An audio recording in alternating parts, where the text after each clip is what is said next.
இன்று சிஐடி தொழிற்சங்கத்தின் சார்பில் ஓய்வு பெற்ற நல சார்பில் தமிழ்நாடு முழுவதும் 24 மணி நேர தொடர் முழக்க போராட்டம் என்பது நடைபெற்றுக் கொண்டிருக்கிறது. சென்னையில இன்றும் நாளையும் இந்த தொடர் முழக்க போராட்டம் நடைபெறுகிறது. கடந்த தற்போது ஆட்சிக்கு பிறகு புதிய கட்சி ஆட்சி வந்த பிறகு முதல் கட்டமாக நாங்கள் சிஐடி தொழிற்சங்கத்தின் சார்பில் அனைத்து மண்டலங்களிலும் இந்த 7 அம்ச கோரிக்கைகள் முன்வைத்து தொடர் முழக்க போராட்டத்தை நாங்கள் நடத்துவோம். இந்த போராட்டத்தின் நோக்கம் என்னன்னா, இன்றையும் தமிழ்நாடு அரசு கடந்த திராவிட முன்னேற்ற கழக கட்சியினுடைய அதே தனியார் மய கொள்கையை தாயக அரசு கடைபிடிக்கிறது. இன்று காலையில ஆலந்தூர் பணிமனையில தனியார் மின்சார பேருந்து துவக்க நிகழ்ச்சி நடைபெறுகிறது. இது கடந்த அரசாங்கம் செய்த ஒரு தவறான ஒரு உதாரணம். அதே போன்று மேலும் ஒரு 6 பணிமனைகளை தனியார் மின்சார பேருந்து இயக்குவதற்கான திட்டமிட்டிருக்குது. இதை நாங்கள் இன்றைய தினம் சிஐடியு சென்னையில அனைத்து பணிமனைகளிலும் இந்த அரசாங்கத்துடைய தவறான நடவடிக்கையை கண்டித்து கருப்பு கொடி ஆர்ப்பாட்டத்தை இன்றைய தினம் அனைத்து பணிமனையில் நடத்தியிருக்கிறோம். அதே போல எங்கள் கோரிக்கை என்னன்னா, ஏற்கனவே கடந்த அரசு விட்ட தனியார் மின்சார பேருந்த அரசுடைமை ஆக்கணும் எங்களுக்கு கோரிக்கை. இன்றைய தினம் சென்னையில ஒரு 5 பணிமனைகள் தனியாரிடம் ஒப்படைக்கப்பட்டிருக்குது. மேலும் ஒரு 7 பணிமனைகள் ஒப்படைக்க போறாங்க. இப்ப இது போன்ற ஒரு 12 பணிமனைகள்ல வேலை செய்த தொழிலாளர் கடுமையாக பாதிக்கிறாங்க. அனைத்தும் தனியார் கிட்ட போயிடுச்சு. தனியார்ல வேலை செய்யக்கூடிய அந்த ஓட்டுநர் நடத்துனர்களுக்கு எந்த சட்ட பாதுகாப்பும் இல்ல.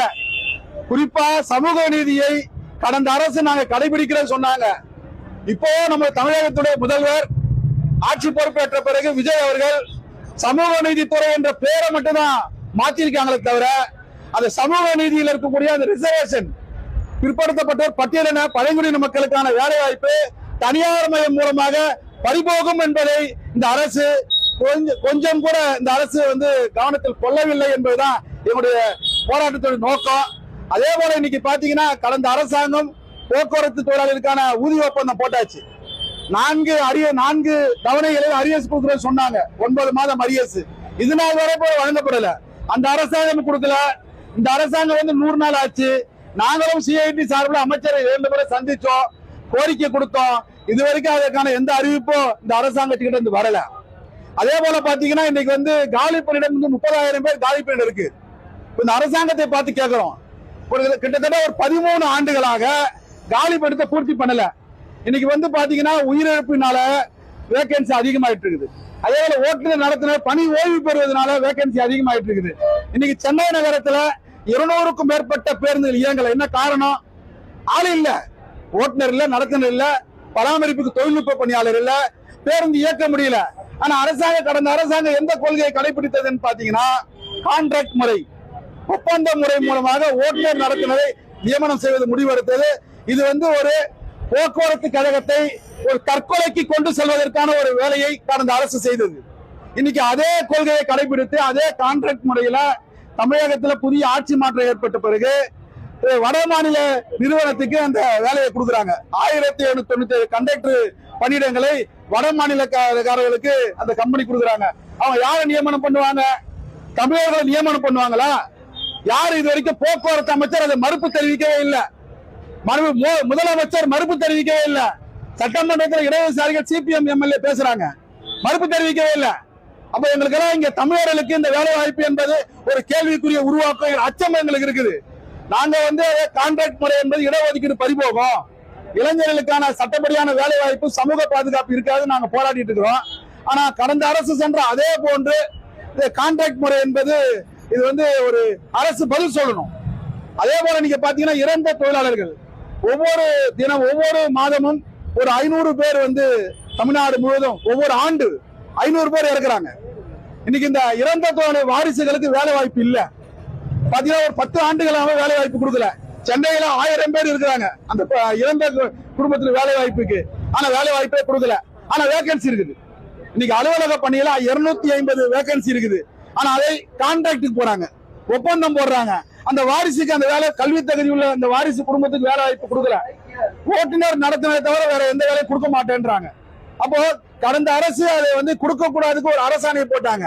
அதே அரசாணை இந்த அரசு கடைபிடிக்குது.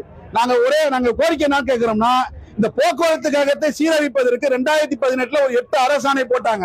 அதை திமுக அரசு கடைபிடிச்சது. அதே அரசாணைய தாவேக அரசு கடைபிடிக்குமா என்பதை மாற்றம் தேவை. அந்த அரசாணைகள் போக்குவரத்து கழகத்தை புதிய பேருந்துகள் ஓடுவதற்கு தடை செய்யக்கூடிய அரசாணை, புதிய பணியிடங்களை வந்து காலிப்படுத்தி பூர்த்தி செய்வதற்கு தடை செய்யக்கூடிய அரசாணை, கான்ட்ராக்ட் முறை புகுத்துவதற்கான அரசாணை. அந்த அரசாணை இந்த அரசு தாவேக அரசு கடைபிடிக்க போதா? அதை வந்து திரும்ப பெறணும். அதே போல இன்னைக்கு ஓய்வு பெற்ற தொழிலாளர்கள் கடந்த ஒரு 62 நாள் போராட்டத்தை கடந்த ஆட்சியில் இருக்கும்போது நாங்க 62 நாள் நடத்துறோம். 24 மாதமாக ஓய்வு கால பணப்பலன் தரல. எங்க போராட்டத்துக்கு பிறகு அந்த ஓய்வு கால பணப்பலன் தரப்பட்டது. இப்ப பாத்தீங்கன்னா தாவேக அரசாங்கம் பொறுப்பேற்ற பிறகு ஏப்ரல்ல இருந்து இது வரைக்கும் தரல. 4 மாசம் ஆயிடுச்சு. இப்ப இந்த மாசம் ரிட்டையர் ஆக போறாங்க, 5 மாசம் ஆக போகுது. அப்போ எந்த துறையில் இல்லாத ஒரு அநியாயம், ஒரு அக்கிரமம் பொது போக்குவரத்துல வேலை செய்யுது நியாயம். ரிட்டையர் ஆகும்போது அவர் பிஎஃப், அவர் கிராஜுவிட்டி, அவர் சேர்த்த லீவ் பணத்தை கொடுப்பதற்கு இந்த அரசாங்கம், கடந்த அரசாங்கம் அதிமுக எதை செய்தோ திமுக செய்தது. திமுக ஆட்சி என்ன செய்ததோ அதை தாவேக அரசு செய்து. இதை நாங்கள் வன்மையாக ஒரு கண்டிக்கிறோம். உடனடியாக இதற்கான ஒரு நியாயம் கிடைக்கணும். அதே போல பாத்தீங்கன்னா ஓய்வு பெறுகின்ற தொழிலாளர்களுக்கு அவர்களுக்கான பென்ஷனில் உயர்வே இல்லை.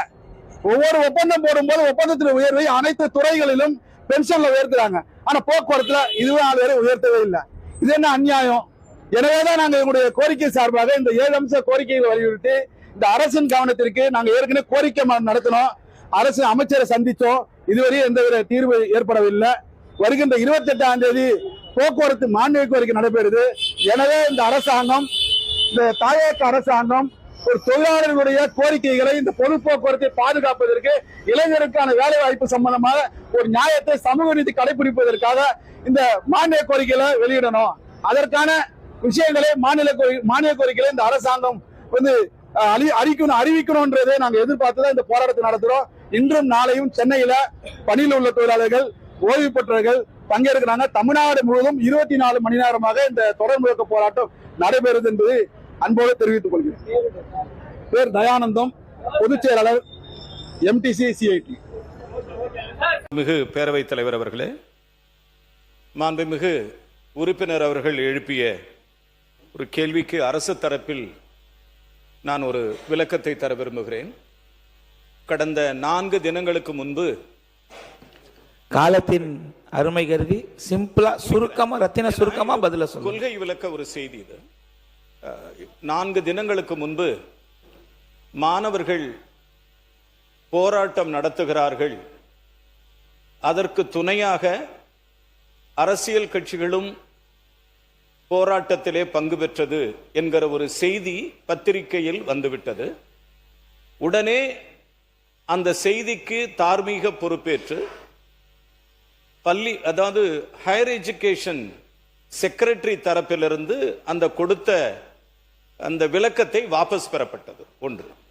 2, அதற்கு அடுத்தாற்போல் 2 தினங்களுக்கு முன்பு CPI, CPM போன்ற செஞ்சட்டை கட்சி தோழர்கள் ஒரு போராட்டத்தை நடத்தியிருக்கிறார்கள்.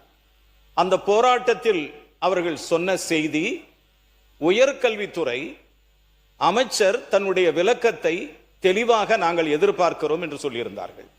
அதன் அடிப்படையிலே அரசு தரப்பில், உயர்கல்வித்துறை தரப்பில் நான் சொல்லுகிற அரசு தரப்பில் நாம் சொல்லுகிற செய்தி, நாம் அந்த கொடுத்திருந்த அந்த விளக்கத்தை நாங்கள் அதை முறையாக திருப்ப பெற்றுக்கொண்டோம். 1. அதே நேரத்தில் அந்த தவறான செய்தி பத்திரிகையில் இடம்பெற்றதற்காக அமைச்சர் என்கிற முறையில் என்னுடைய தார்மீக பொறுப்பை ஏற்றுக்கொண்டு என்னுடைய மன்னிப்பையும் இந்த நேரத்திலே தெரிவித்துக் கொள்கிறேன். 2.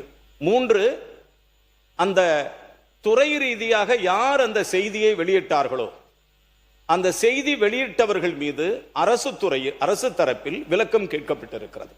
விளக்கம் கிடைத்தவுடன், எழுத்துப்பூர்வமான விளக்கம் கிடைத்தவுடன் அரசு துறை ரீதியாக நடவடிக்கை எடுக்கப்படும் என்பதை மாண்புமிகு உறுப்பினர் அவர்களுக்கு உங்கள் கவனத்துக்கு கொண்டு வருகிறேன்.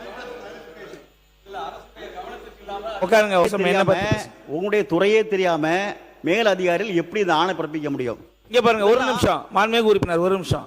அவர் எவ்வளவு கண்ணியமா தன்னுடைய கருத்துக்களை நான் திரும்ப பெறுறேன் அந்த வார்த்தைகளை சொல்லிட்டும் கூட ஆளுகின்ற அரசாங்கத்துடைய அதிகாரிகளை விசாரிச்சு என்ன நடந்தது எப்படி இந்த விஷயம் போனதுன்னு இவ்வளவு தூரம் சொன்னதுக்கு அப்புறம் அவருக்கு நீங்க வகுப்பெடுக்க வேணாம்.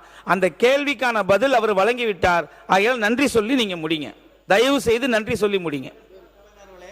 நம்முடைய அரசாங்கம் இன்றைக்கு ஒரு துறையில் நடந்திருக்கு, நாளைக்கு ஒன்று நடக்கக்கூடாது என்று ஹேஷியங்களுக்கு இங்க பதில் சொல்ல முடியாது. நீங்க நன்றி சொல்லி முடிங்க. உங்களுக்கான பதில் அவர் சொல்லிவிட்டார். இது நம்முடைய அரசாங்கம் ஒரு துறையில் நடந்திருக்கு, நாளை ஒவ்வொரு துறையாக இது என்பது கண்டினியூ ஆகக்கூடாது என்ற முறையில் தான் பேசுறேன். எனவே நன்றி சொல்லுங்க. நன்றி சொல்றேன். அதே மாதிரி ஒரே ஒரு விஷயம் கூட, நம்முடைய கன்னியாகுமரி மாவட்டத்தில் 400 தென்காசி உட்பட ஒரு 490 திருக்கோயில் இருக்கு.